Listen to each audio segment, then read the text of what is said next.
Hello guys. হ্যাঁ ভালো, আজকে বিকেল বেলায় ঘুরতে ঘুরতে আমি আমাদের গ্রামের খুব সুন্দর একটা জায়গাতে ঘুরতে এসেছি। হ্যাঁ ভালো, এটা হচ্ছে আমাদের গ্রামের প্রাচীনতম ঐতিহাসিক মন্দির।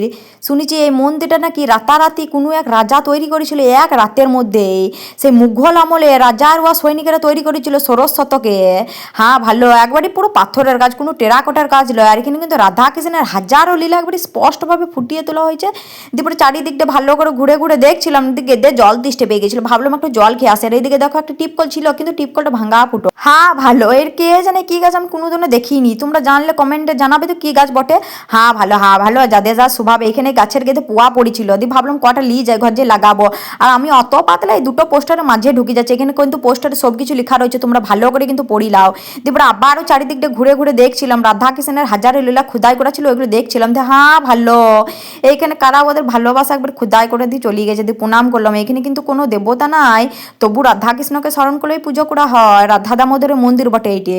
হ্যাঁ ভালো, তোমরা যদি এই জায়গাটা আসতে চাও তো আমাকে কমেন্টে জানাবে, আমি কিন্তু তোমাদেরকে পরের ভিডিওতে পুরো লোকেশন একবারই জানাই দেবো। আজকের মতো টাটা।